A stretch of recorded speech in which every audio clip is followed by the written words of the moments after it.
Hello, and welcome to episode 34 of Webflail, the podcast dedicated to uncovering the greatest failures behind the greatest webflowers, because success often comes after learning from many failures.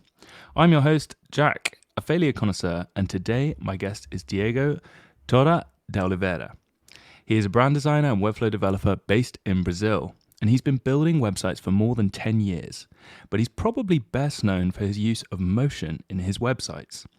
As a Lottie Files evangelist and a spline expert, his portfolio website is like a trippy card scroll experience. It's like free falling through all this beautiful work. I recommend checking it out.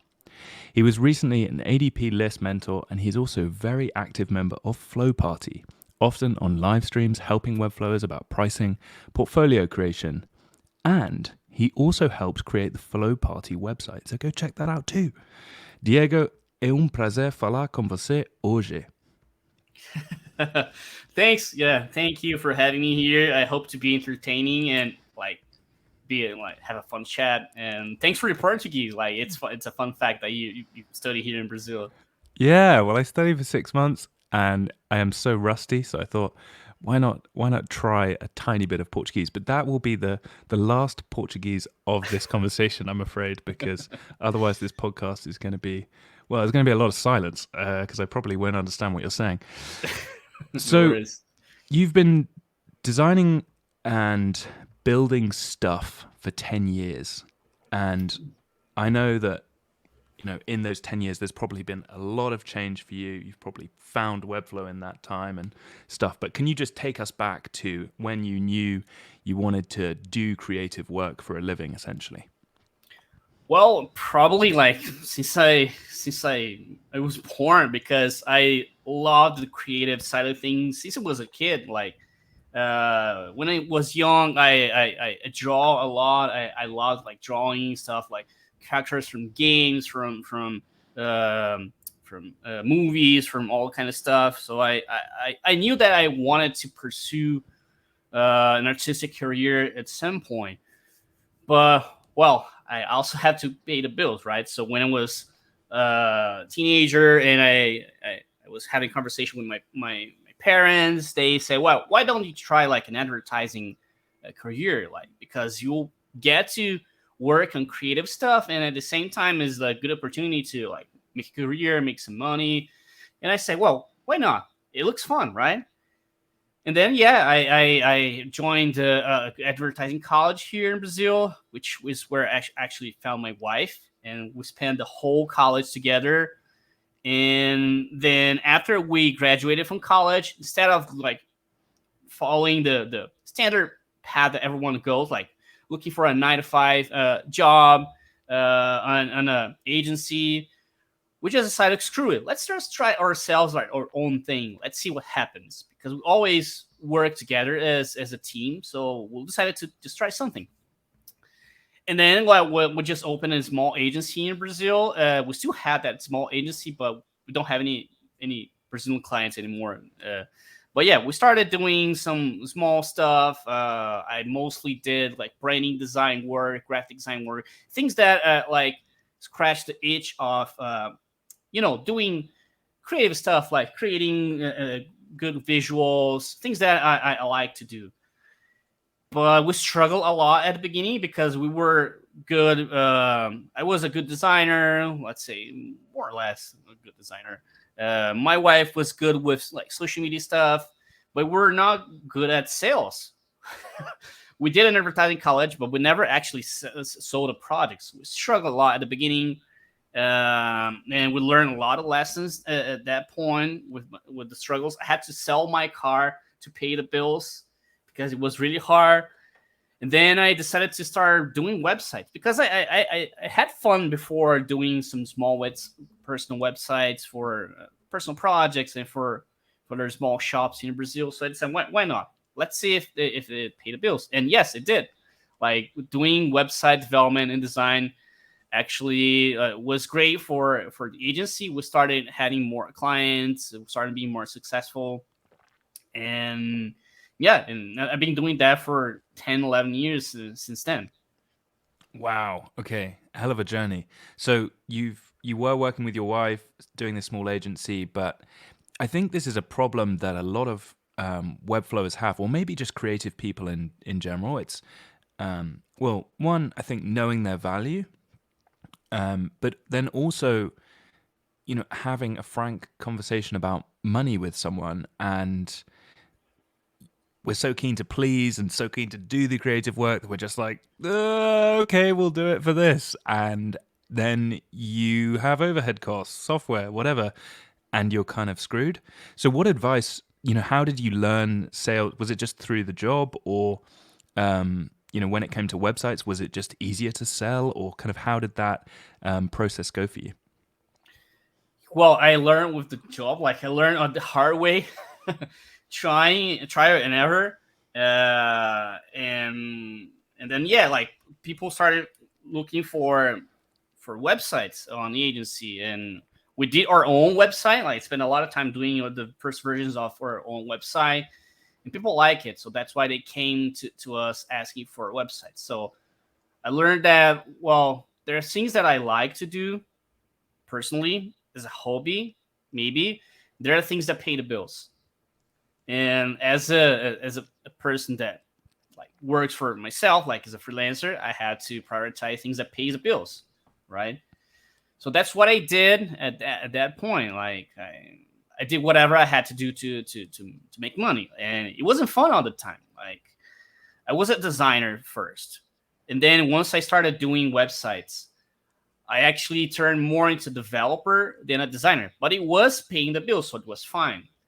So I think is the thing is when you're looking for a successful career, you need to find a balance between the things that you like to do and the things that are actually sellable, things that people want to have, like things that clients are looking for. So find like a good balance between these two things. I think is the secret, because you'll be able to sell your work, have some fun, and like I said, pay the bills. Yeah, it sounds that you found out that it was easier to sell websites than graphic design, Yes. but I guess you could still do graphic design through doing websites. So that's kind of like a good marriage, right?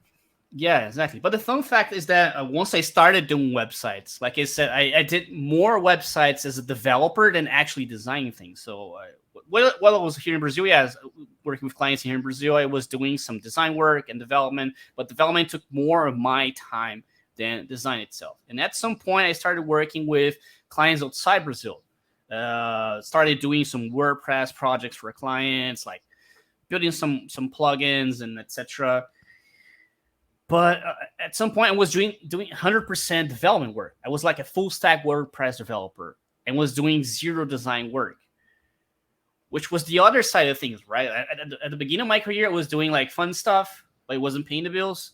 And at another point of my career, I was doing the opposite. I was doing the things that were paying the bills, but I was not enjoying at all. Like it was stressful. Wasn't the things that made me like wake up in the morning happy to go to work. But it was paying the bills, so it was fine. So it was Mm. the complete opposite. But it sounds like now you've kind of got a beautiful marriage between Webflow and Yes. design, because from what I gather, WordPress is not was not enjoyable for you to use, and you were developing way more than designing. Whereas I think with Webflow, you can do quite creative visual development, and make your designs come to life in a way that other platforms just don't allow you.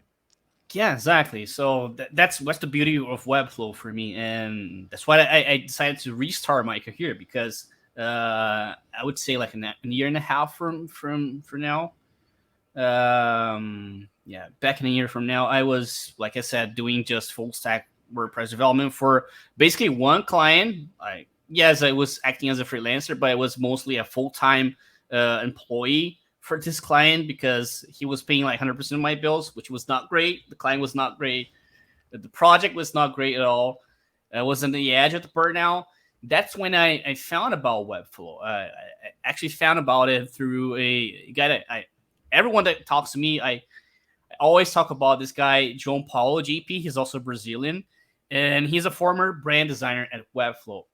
And he created a course here in Brazil which I would love to have that course translated to English because I think it would be really helpful for everyone pursuing a freelance career. The course called Super Skills, and on this course, he's not teaching design; he's teaching how designers can leverage their skills to make money. And on that course, he talks about Webflow. And his Instagram account, he talks about Webflow a lot. That's when I found about Webflow. I say, okay, this is perfect. This is exactly what I need because it allows me to be creative, like create out of the box experiences with less effort because I don't have to like build custom plugins or code things from scratch. It's not that complicated compared to WordPress. Yes, you can do a lot of stuff with WordPress, but there's a lot of code you have to do to achieve what exactly you need to want to do, and it wasn't for me. So yeah, I found about Webflow. I think it's time for me to like go back to my roots and try to restart my career, and that's what I did a year and a half back from now, and here I am, like extremely happy where I am right now. But I think it's really important for people to understand this because you've had a kind of meteoric rise, I would say, in the Webflow community. I mean, things have changed very quickly for you. I've pulled up a tweet that said, my 2022 year in review, jumped into full-time freelancing. So jumped from working for this WordPress client full-time, and then you jumped into freelancing. You did 18 websites in 2022. You doubled your revenue compared to 2021. You became a Webflow expert and a Lottie Files evangelist. 0 to 2.3K followers on Twitter. Made a bunch of friends in the Webflow community. I mean, the rise has been rapid, but it's important to say that you were not an overnight success by any means. I mean, you'd worked in the advertising industry. You'd worked with clients before, so you had clear ideas about processes. You had clear ideas about cash flow because you'd already struggled with cash flow. You know about branding, so you know what good design is versus bad design. And I think a lot of the time people think, or I've heard people talk about Webflow quite flippantly saying, oh, Webflow's easy. It's like, if you have all those other skill sets, then Webflow is a relatively easy place to create, to visualize your designs on a website, right? But Exactly. what do you think about that? Because I think a lot of people may not realize your whole backstory and all the different skill sets that now mean that Webflow is kind of the cherry on the cake for you, but that wasn't the case for a long time. Yeah, exactly. I would be lying if I say that like Webflow is easy and like I just had success quick because like as I told you, it was 10 years of a career that I was trying to find the good spot for myself, and yeah, I struggled a lot, but I also learned a lot. Like I learned how to deal with clients. I learned to like how to talk to clients. I learned like things about contracts, proposals, things about how to actually build a website. I can code a website from scratch because I had that experience before. I did that before doing WordPress stuff. Working with WordPress taught me a lot about backend and front end stuff. So I had to do a lot of stuff that I don't like it, but was useful for where I am right now.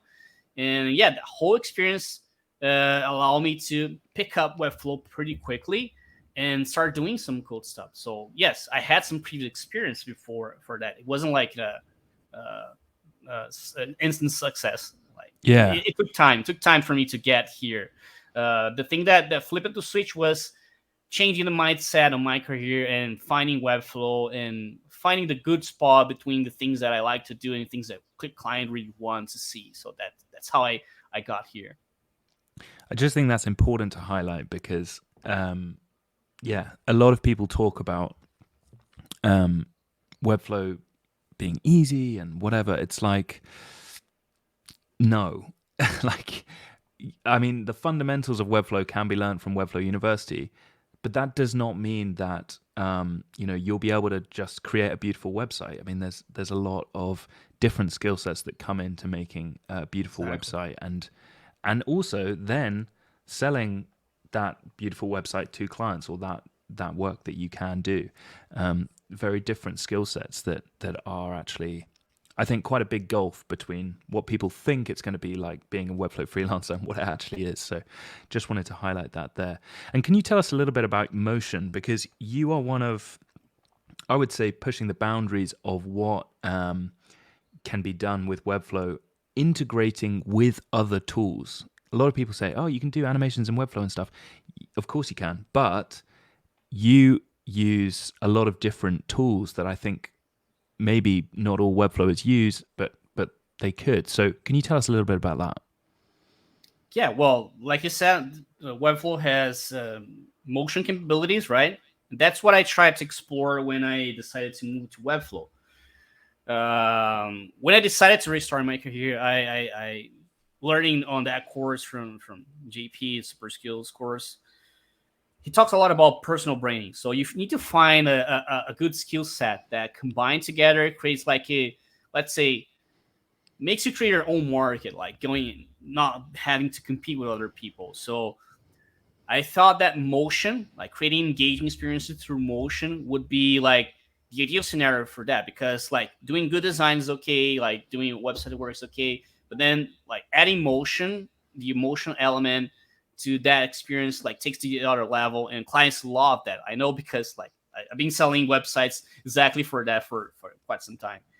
And yeah, like I did a lot of stuff with interactions first. Like I spent 2 months playing with interactions, like to learn and to push the boundaries of interactions when I started messing up Webflow to actually see what was possible. And yeah, you can do a lot of stuff, but it has a limit, right? It has a limit to what you can do. And then I learned about Lottie files, which took the experience to another level, to what you can do with Webflow. And then there's 3D. Like I'm still not a professional with 3D, where I like to be, but I try to explore 3D a lot because it's another level that you can add on top of motion as well. And tools like Spline, and other 3D tools can help you get there easier. And I think it's very important to have that skill set, that tools on my skill set, because like it's not just about motion, but it's about like the whole experience. Like motion is just one of the elements there. So bringing all those tools together, it's more about creating an experience that is unique and engaging for visitors than actually just adding motion because it's fun. So that's what I try to do on all my work. So I don't do the tools just because of the tools. I group them together in a way that makes sense for the experience that I'm trying to create.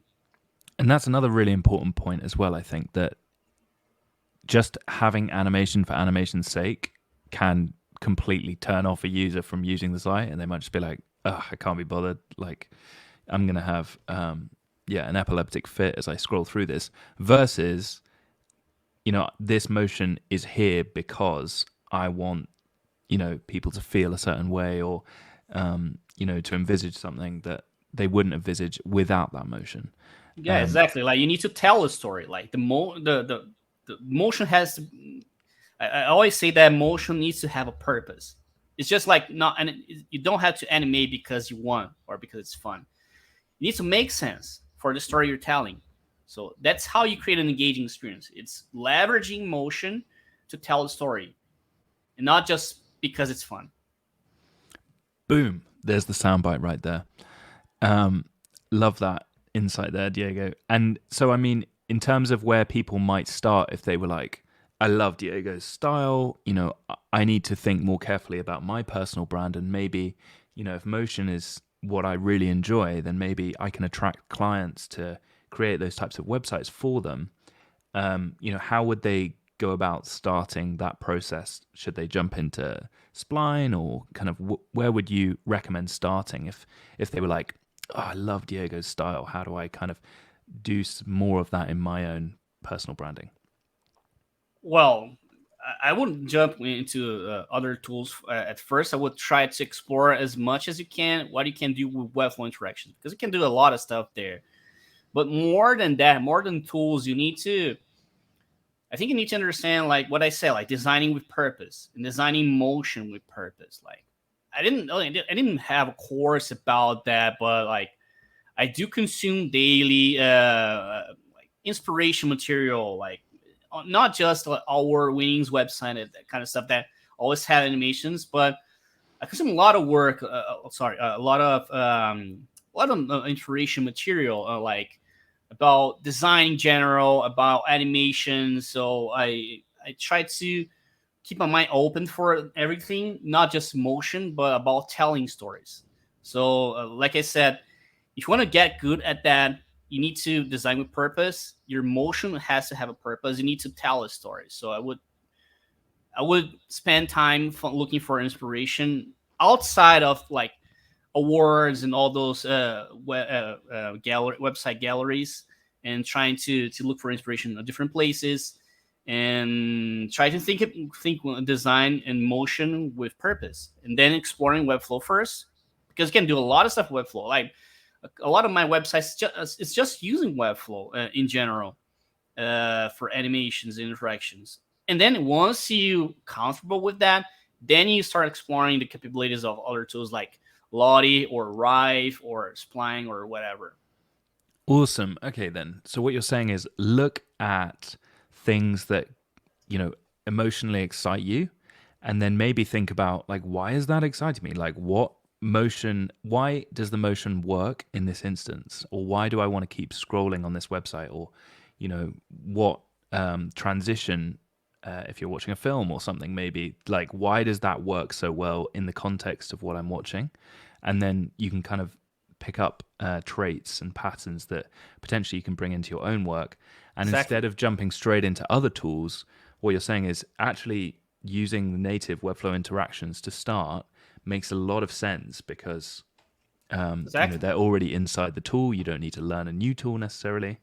And I know Joseph Berry has talked about this a lot, who's another obviously influential person in the Webflow space that uses motion a lot, where he tries to do interactions just in Webflow to start with, before then using JavaScript library or anything else, which I think is really powerful advice.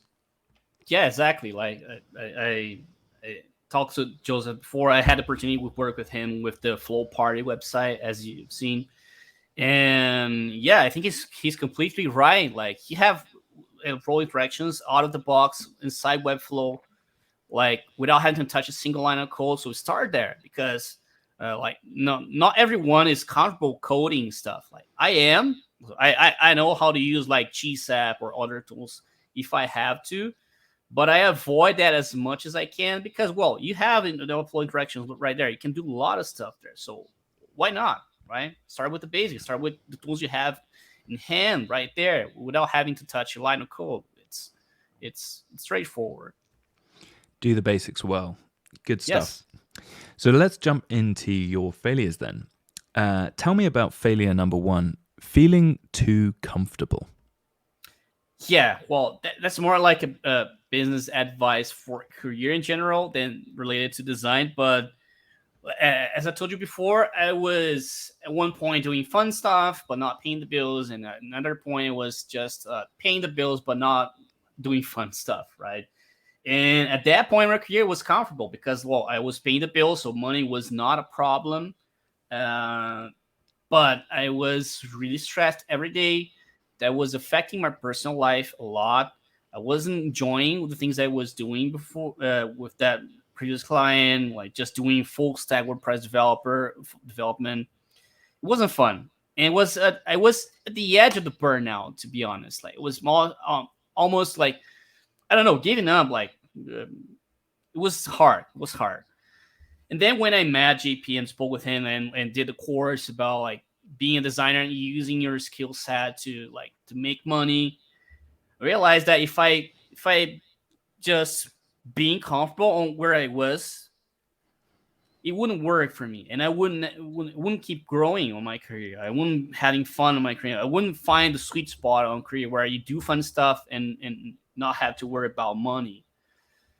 So that's when I decided to restart my career. And it was not comfortable at all. It was hard because, like, where do I start? I had zero portfolio to show. Like, I did some work before, but it was way before I was being a full stack developer with WordPress. So I had zero portfolio. I had zero stuff to show. I had to, like, start from scratch, like, doing some clonables and Webflow, exposing myself. I was never a social media guy. I hate social media in general. But I realized that if I want to invest in my personal brand, which is the strategy that I chose to invest, I had to expose myself. I had to be part of the community. I had to be part of something. I had to show my life, my work in progress stuff. Like I had to show myself. So it wasn't comfortable. But that's exactly what brought me to the next level. Showing myself, like being active member of a community, being on social media, sharing my daily stuff. That's what brought me more clients, more opportunities.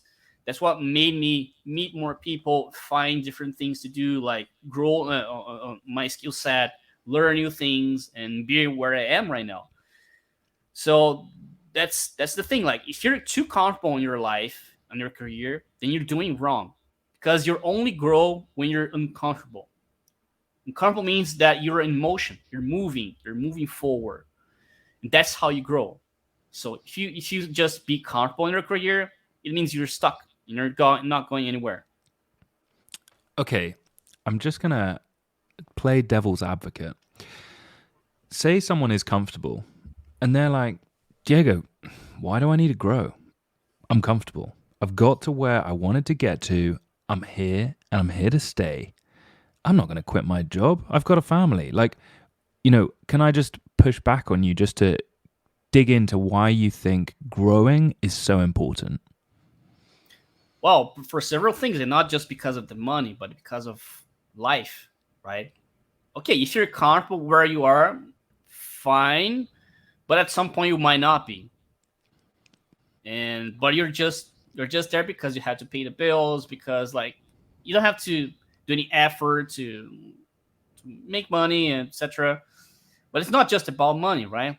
It is about money. We all work to pay the bills, to make money, but you need to be happy because the things you do in your career will also affect your personal life, right? So you need to find your sweet spot in your life where you're happy with your work, where you have enough time for yourself and for your family.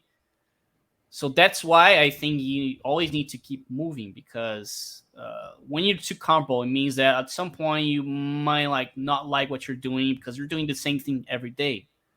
So where's the fun in that, right? Right. Okay. I think there's a quote I heard which is very cheesy, but I think links to what you're saying. It's like are you living to work or are you working to live? And Exactly. are you just trying to survive or are you trying to live? And I guess there's kind of this idea that if you're not creatively fulfilled, then that's going to affect your personal life. That's going to affect your loved ones. And actually, you don't just owe it to yourself to have a career that you find fulfilling, but you owe it to people around you, I guess. Exactly. And also as a freelancer, selling myself, right? Working my personal brand. If I just stop and feel comfortable and not doing anything else, it means that at some point people will start forgetting about me. So I need to be Mm, always there, doing stuff, doing new stuff, evolving, right? To stay relevant on the industry, to stay relevant as a freelancer, to be like person that people see me there like daily. Clients see me, they find me, and they want to work with me because like all the new stuff that I'm doing. So keep being in movement also means stay relevant. yeah. And I want to pick up on something that you said there, that you're not necessarily the most extroverted person, and that you found putting yourself out there, that that phrase that a lot of people do say, online, posting on social media, messaging people to connect and stuff like that. People are a bit like, oh god, do I really need to do that? How did you kind of break through that mindset of, no, Diego, like I need to do this, like this isn't about being introvert or extrovert, I just need to put myself out there? How did you kind of do that for yourself? Well, everything has to be a purpose, right? So being on social media for me has a purpose. It's a means to an end, to achieve a goal, to be like I said, to be relevant in the industry, to be a name that everyone talks about. when they talk about something related to, I don't know, Webflow design, motion, whatever. So I realized that, like, if I want to be seen, I need to show myself. So it has a goal. I'm not just there like because I think it's fun. I'm there because it's useful for me to show my progress, to connect with other people, to grow my network. So it always has to have a purpose. Everything you do has to have a purpose. And being on social media, like being an active member of on Twitter and on the community, always has a purpose. It could be a professional purpose, could be a personal purpose, but yes, everything has a goal. It's just not, you're not just doing because you have to. You have to do because you want to go somewhere and had to do some stuff to go somewhere. Mm. I would also say as well, which very much links to your point, is that marketing shouldn't feel spammy, even if it's, personal branding when you're posting on social media. I think a lot of the time people are like, I don't do it because I feel a bit icky and stuff. But I think if you change the mindset from I'm doing this for me, and you're actually doing it for other people, like if it's Seth Godin talks about this in a book called This Is Marketing, which if anyone's struggling to develop a personal brand or like put themselves out there online, I really recommend doing, because if it's like a generous act and you're trying to help people get to where they want to go, then they will probably want to see what you have to put out there to the world. And also, you're going to find it fulfilling because you're actually helping people get to where they want to go. And I think you haven't talked about this directly, Diego, but I think a lot of the stuff that you put online is actually helping people out in a way that maybe is really fulfilling for you. And that's, maybe what you're saying about this personal goal of putting stuff online. It's not just, book a call with me today, please. Here's some recent work. Book a call with me today if you want something like this. You're actually saying, hey, let's talk about money. Here's how I've dealt with this. Here's how I dealt with that. So, yes, there is a little bit of maybe reaching out, cold DMing people, saying, hey, I've noticed that you're looking for a web designer and stuff like that. And that's where social media can be a little bit draining, I find. But on the other hand, if you're genuinely trying to help people get to where they want to go, social media can be an incredibly uplifting, thing to be part of. Yeah, that's true. And like like I always share like things about results or trying to give some tips about career, because I had someone that did that for me. Like this guy JP from Brazil, the former brand designer Webflow, he'll help me a lot. He was that person for me, like helping changing my mindset. He was kind of a mentor for me when I decided to restart my career. So yeah, he was fundamental for me to be where I am right now. So I want to be that person for other people out there as well. So that's why I share stuff like not just related to like the craft or related to design or my personal project. I share things that I think might be useful for someone. And I'm not an expert at anything at business or at sales, at marketing, but the little I know might be helpful for someone. Like the little can change lives, because little me might be like a lot for other people. So that's why I try to share as much as I can, because it might help other people. It might help me growing a network. It might help me being more relevant in the industry. Like, and also shows like a little bit of my personal my knowledge on my career, my experience.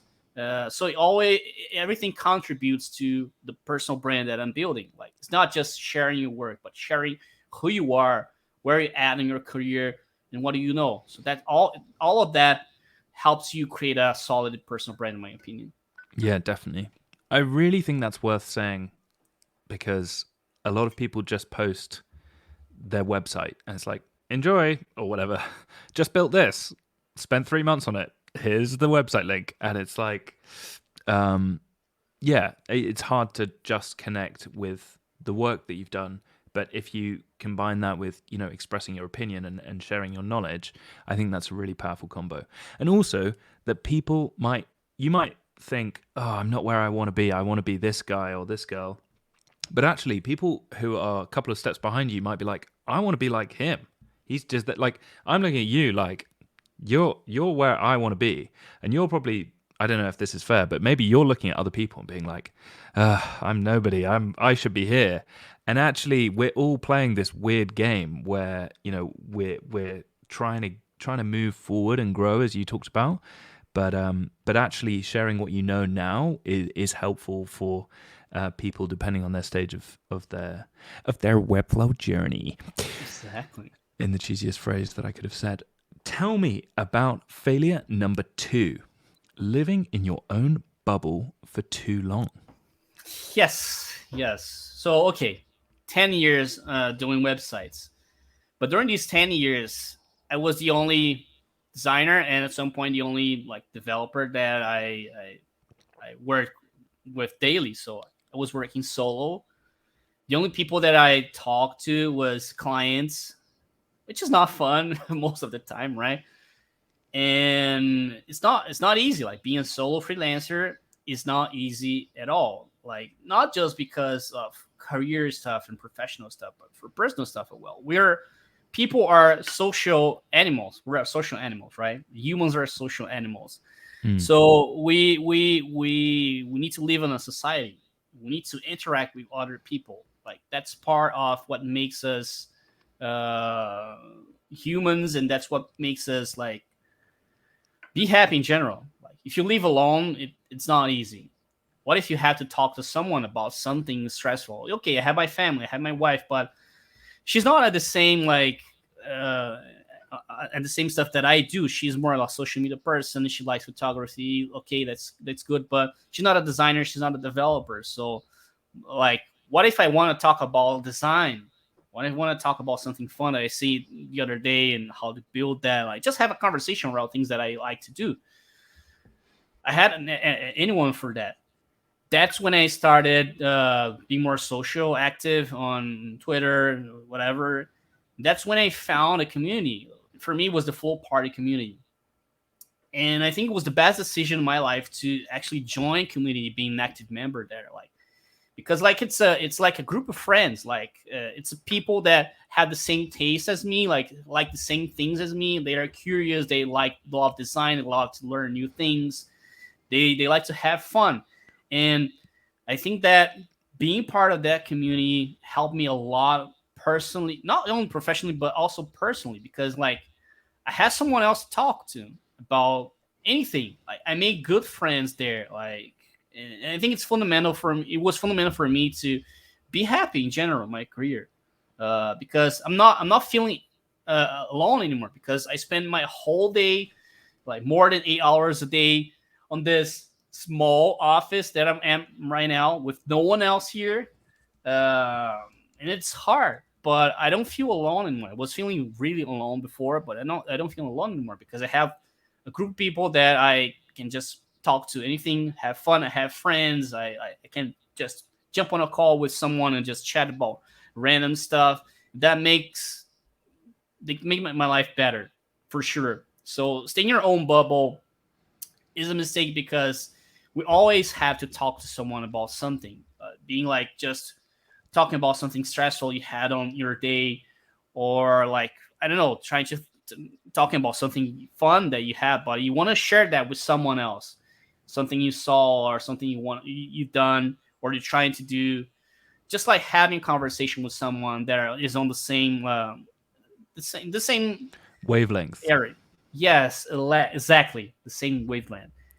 I think Yeah. it's fundamental, and it's also allow you to grow professionally because I learned a lot when I started being active on the community in general. Like it's not just about personal stuff, but you grow in your career because you learn a lot. You see, you learn about different perspectives from different people on different situations on different countries. So yeah, I think it's very important to have a group of people to get together, like I don't know, once a week, once a month, once a day, whatever. Talk about random stuff. Talk about the things that you like. Share experiences. I think this is fundamental. Definitely. Something that I've been doing recently is having basically co working sessions with other designers. So we'll get on a Google Meet or a Zoom call, whatever. And for the first 10 minutes, we'll chat about life and be like, check in, how are you doing? good, whatever. And then for the next 50 minutes of that hour, we'll put each of us on mute and we'll just co-work together. And it sounds really weird because we're literally just on the screen, silent. I do this with Matt Evans, so Matt's working, I'm working, but there's something about just being with someone else, even if you're just connected by an internet connection and you're just, on the screen. We have these kind of accountability sessions, we call them, but actually it's just another human who's doing what I'm doing at the same time. He lives in Ireland, I live in England, so obviously it's a bit, hard to actually meet up in real life. Meeting up in real life would be better, I caveat with that, but I recommend that if you're a little bit afraid of joining a big community, because I have heard people say, well, there's loads of people in that like online space. I don't really know if I want to go in there. It seems a bit cliquey, or whatever it is, like whatever excuses people might have to not join a big community, even if it's just one person, get on a call. Diego, you're looking at me like, this guy's so weird. Do you actually do that? No, I think that's exactly it. I think he has a lot of value doing that. Like I said, like I think that's one of the things that people that work from home maybe miss from actually working in person. Like people that work in an office and then they see people every day, etc. Like, and no one wants to work in an office anymore, right? But that experience of being around a lot of different people, it's something that I think everyone misses. At least me, I miss that kind of stuff, like being around more people and like being part of the community is kind of that. Like, yeah, definitely. And being like part of the community doesn't mean that you have to be like up in front and talking and whatever. You can just like sit, go to the back seat and watch people talking about random things. When you feel like you join a conversation, just being together with other people, like it's really beneficial. Awesome. And you are obviously a big member of Flow Party. I've been in that circle community for a little while, but really, really recommend joining Flow Party if you're listening. You're starting out in Webflow and you're kind of like, they're talking a lot about community, but how do I even join a community? You're going to find people like you in Flow Party. I guarantee it. And there's also another one called New to the Flow that's run by Lish La Palma, and another one that's great for beginners. There's also Floxies, which is female community for webflowers run by Claudia. All lovely people. So if you're like, you guys talk a lot about community, but where do I even join? There's 3 communities that are great if you are in the Webflow space. Is there anything that you'd like to add there, Diego, about any of those? No, just let's say just come to Flow Party. We're fun. Yeah, you don't need 3. There's 1. Yeah. Yeah, no, Flow Party is good fun, and they actually have like a kind of like a chill out every Friday, right, where they all meet up and just have drinks. It's not really like specifically about Webflow. It's just exactly. Well, we have the official party, which is like about different kinds of topics. Every Friday we try to bring a topic. Might be like about design related stuff, about like a new tool that everyone is talking about. Might be about business stuff. Like I think we had I don't remember if it was a past week, but we have a lawyer talking about contracts, for example, and we have conversations around proposals. We have people, big names on the community, join us to talk about their experiences or tools or whatever. So we always have a topic, but we also have the after party, which is where the fun happens, and that's where we go crazy and do fun stuff. We had like parties that went through like 8-9 hours straight, like people in front of the computer for 8 hours straight just for the after party. Crazy stuff. So yes, I definitely recommend to join the craziness. Come and join the Webflow Alcoholics community.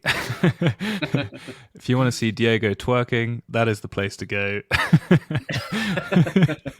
Yeah. Okay. So yeah, but essentially, a lot of people bring this up on the podcast. A lot of people talk about not joining community early enough. So if you listen to Webflail and you've heard this over and over and you haven't joined a community, take this as a sign. Please do get involved with communities, because it honestly, it's life changing.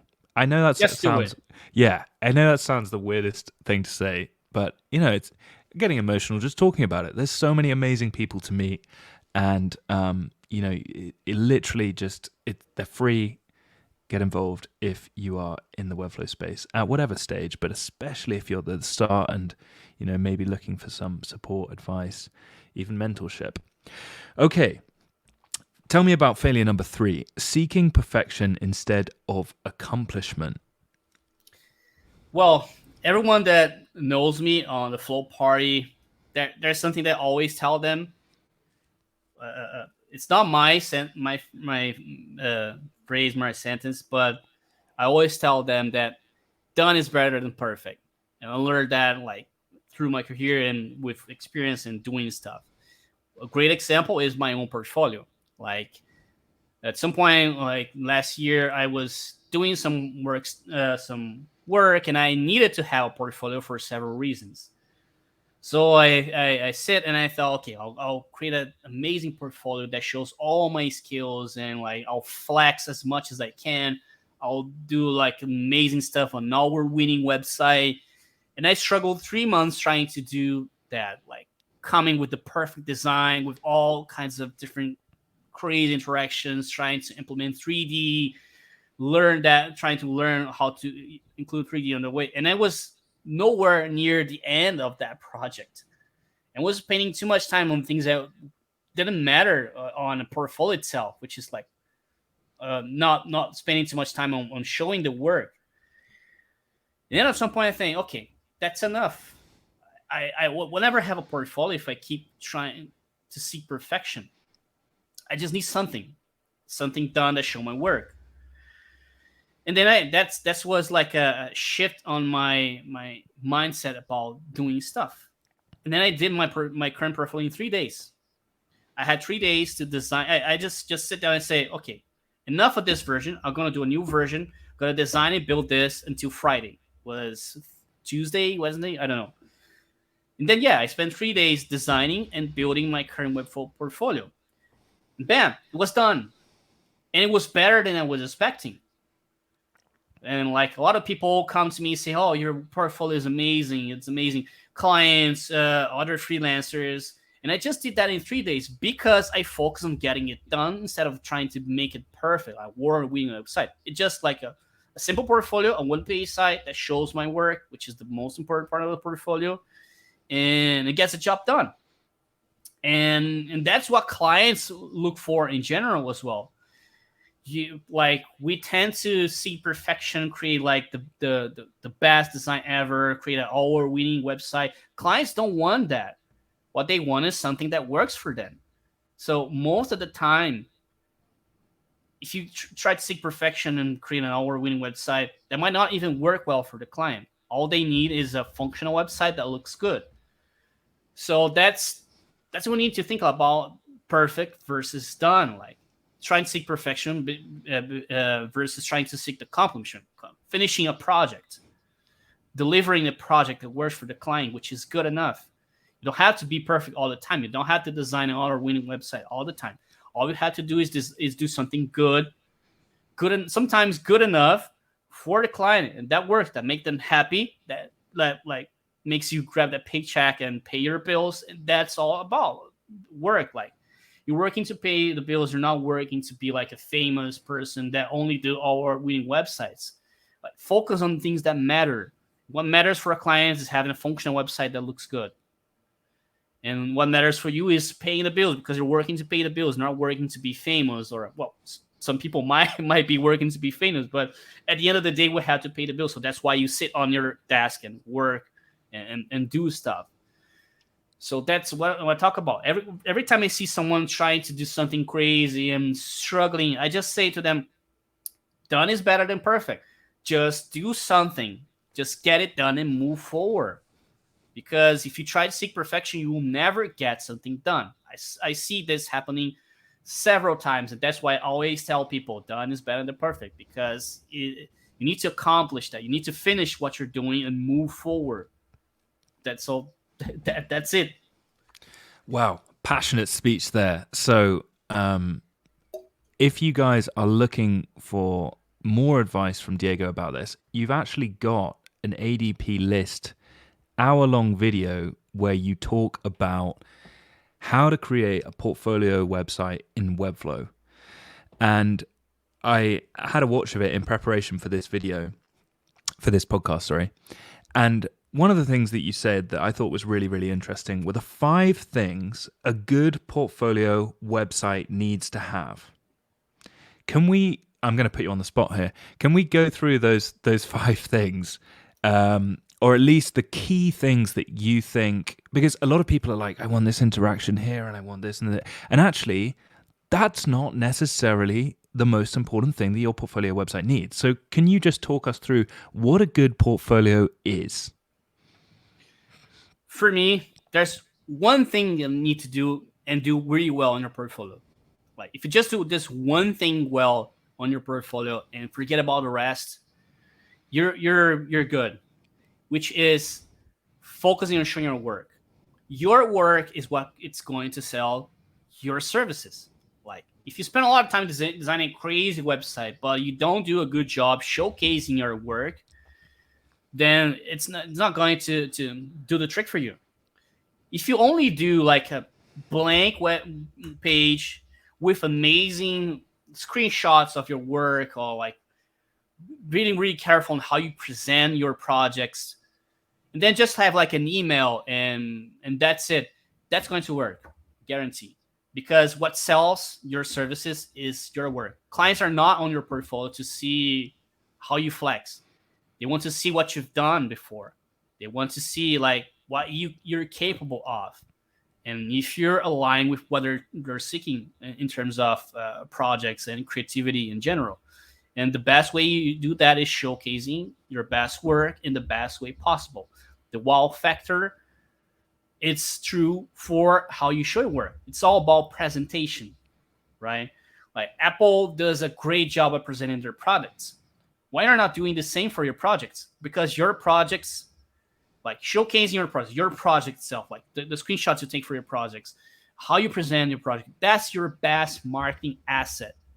You can flex as much as you can in your portfolio, but if you don't take enough time to present your work in the best way possible, it's not going to work. So that's the only thing you need to do well on your portfolio. Obviously, there are other 4 things that on that ADP listing, like having a clear communication about like what are the services you offer, easy way to get in touch with you. Like it's like it's basic stuff, but if you just get it done pretty well, the way you present your work, that's what's going to do the trick for you. Like there's one example on, I show a few examples on the ADP list talk, and there's one example there that if you go to the homepage of that person, it's just a simple page. It only has the name, what he does, the menu for all the pages, and the projects. That's all he has on the landing page, and it works extremely well because the way he presents the work, it's good. It's great. Even if you click on the project and see the project details, it's mostly just one paragraph describing it, and then amazing screenshots of the things that he did. So it's all about presentation of your work. That's your best marketing asset. So leverage that in your portfolio. Boom. Okay. Key takeaway is people try and make the most incredible portfolio website, but actually forget that they're getting hired to do the client's work. And a lot of the time, ego comes into this portfolio website, I think. And we need to try and put that ego aside. You're focusing on helping the client, i.e., showing the work that you can do for them. Now, obviously, you can do a beautiful website for them if you make your beautiful portfolio website. But what you're fundamentally saying is show the work that you can do for your client really, really clearly with beautiful imagery. That's what they're hiring you to do. Exactly. And when I share my projects on social media, for example, A lot of people just go there and like they share like a link to the website or a screenshot. What I always do, and again coming back to that the thing about presentation, what I always try to do is create a video showcasing the project, because well, first, most of my projects are about like leveraging motion to tell a story, engaging experience, etc. So I show that on the video, and I try to take care of every element of that video. So think about like how Apple showcases their products. Like they create an amazing piece of presentation or video, etc. I try to do the same thing when I present my work on social media. I create a video that will make people say, "Wow, this is great." That's me leveraging my work as the best marketing asset I have. Like those videos are the things that make people say, well, including clients, and then they come to me for that kind of project. So I take an extra care to show all the work I do the best way possible. So it's like, just do that. Just do that and it'll be successful, I guarantee. All right, you heard it here first, people. Good stuff. I would sincerely recommend checking out Diego's YouTube channel, where he talks about basically the presentation of your work, and making sure that your portfolio piece is good, plus all sorts of different motion stuff, scroll effects, and more. So I would really, really recommend checking out his YouTube channel if you're interested in how to create the best marketing asset out of your work, as it were. And coming off the back of that, so you did your portfolio website in 3 days. Grace Walker did her website in a day, I believe. And her website is, if you're like, oh, I need to make this crazy portfolio website, go and look at her website. Go and look at Diego's website. Go and look at Ben Solinsky's website. They are not necessarily like, I don't know, crazy complex. Yes, they have animations, but it could be as simple as, you know, a page with beautiful imagery of the work. So yeah, second that. So Diego, can I ask you the final question? It's rather a difficult one. Bring it on.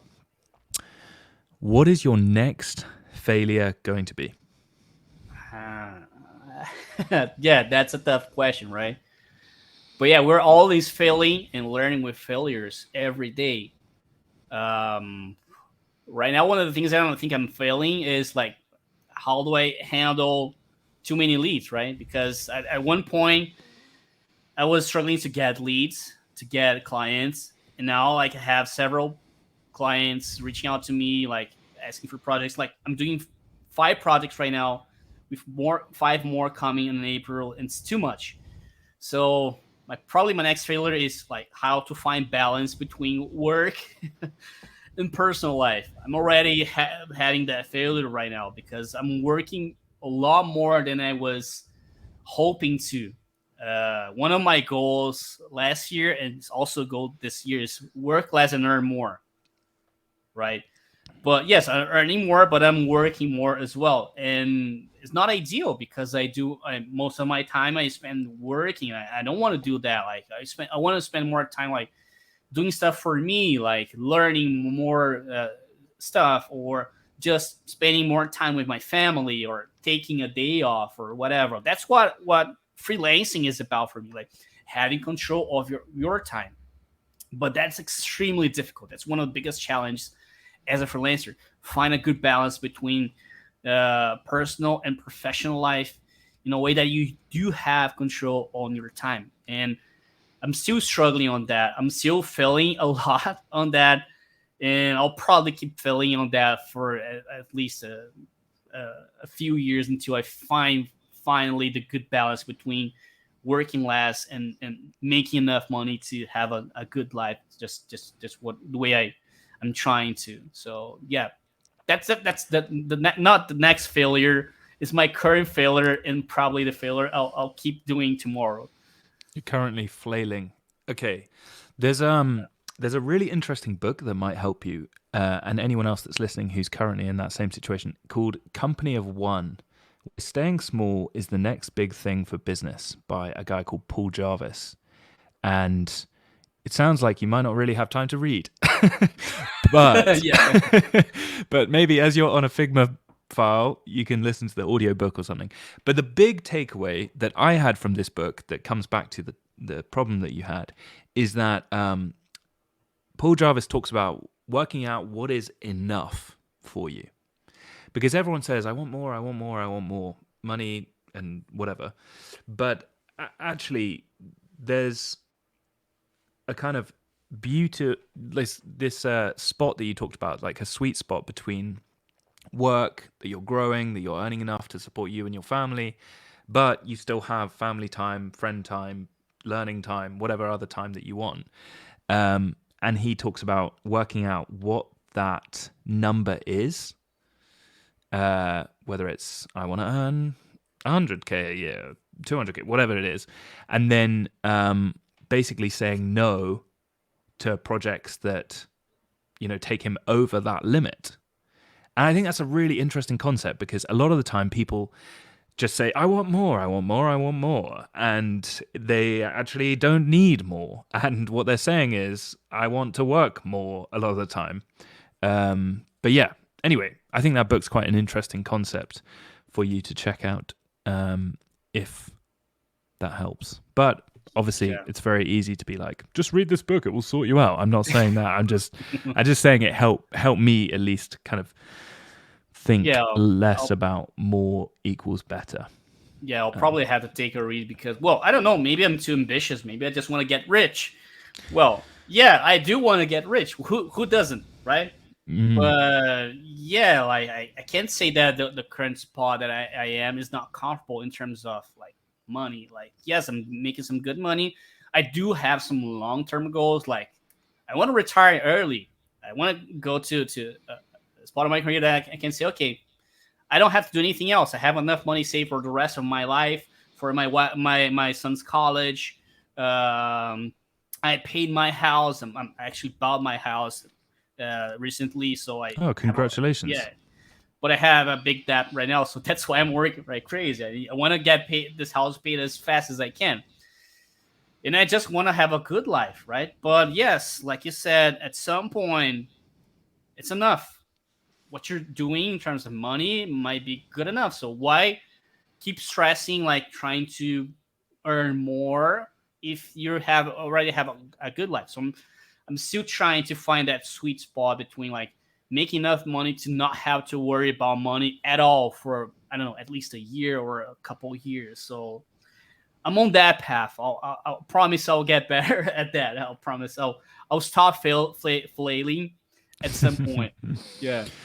Okay, very intriguing. Sorry, I kind of ruined this conclusion by kind of just digging a bit deeper, but I do think this is a topic that, a lot of people at your level, Diego, seem to struggle with. It's very interesting talking to different levels of freelancers, what problems they're facing at different stages of their journey. You go from, how do I get clients, to I've got too many clients. How do I have work-life balance? Or, how do I grow an agency? Or there's kind of different stresses to deal with.